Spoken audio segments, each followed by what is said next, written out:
speaking of vaccines,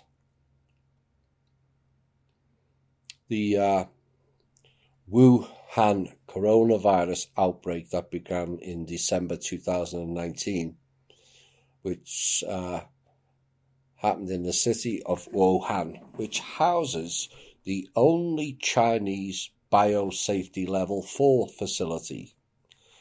Coincidence? I think not. But they quoted when I wrote this, and this is important, as the piece after this will be just as important. Again, it's how they are trying to twist things with no proof, statements without facts. They said that 1,000 people had died,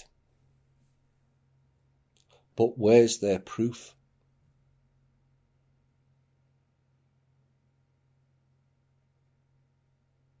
Why doesn't the alt media attack the media and ask them to show the proof to support their statements? Why do people automatically accept what they're saying when there is no evidence supporting what they are saying? None. It's a statement. Statements are not facts. So stating that 1,000 plus, it's up to 1,700 now, are dead does not mean 1,700 people have died from that alleged disease.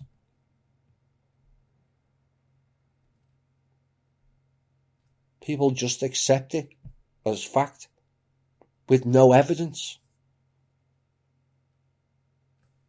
And given most of the reports on that disease are coming from Thomson Reuters, which is run by the CIA, do we really need to believe that?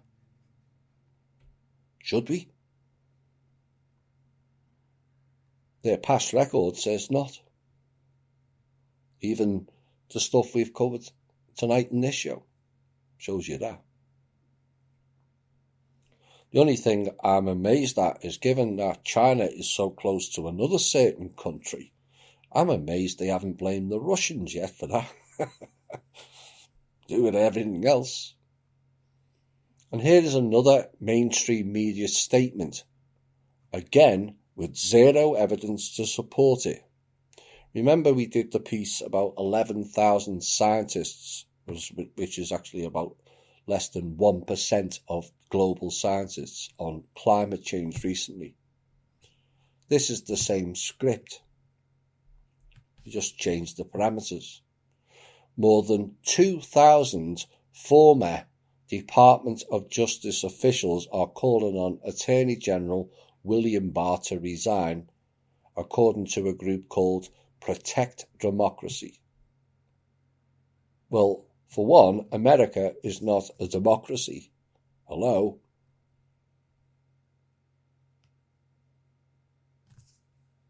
And they said political interference in the conduct of a criminal prosecution is anathema to the department's core mission.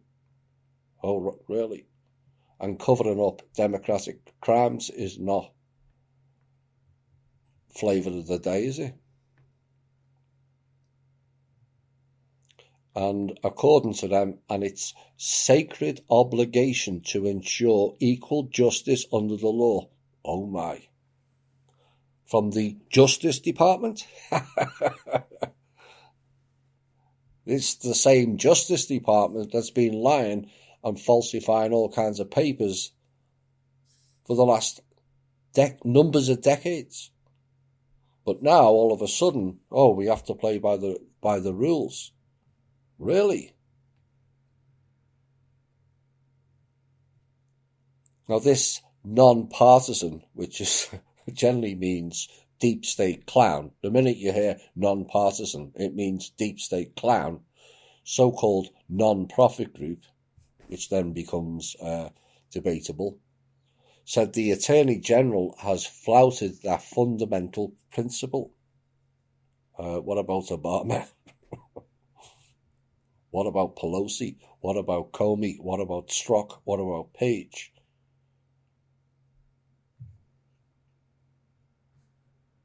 What about Clinton?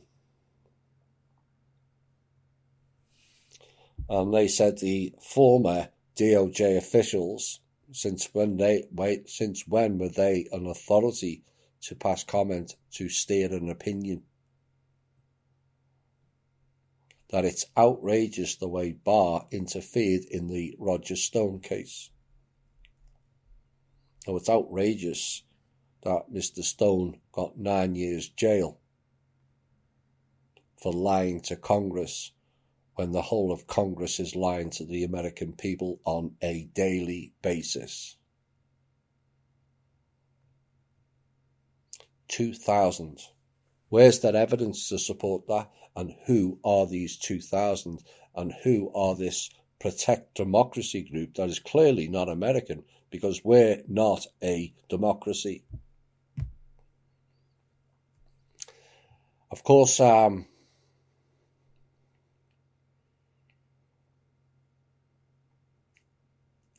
are we next?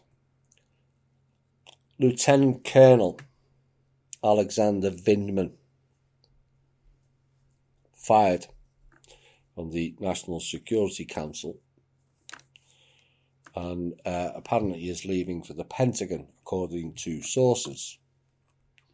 But the president also denied reports that his acting chief of staff, Mick Mulvaney, was also for the chopping block. Now, Mr. Trump is said to desire a staff shake-up.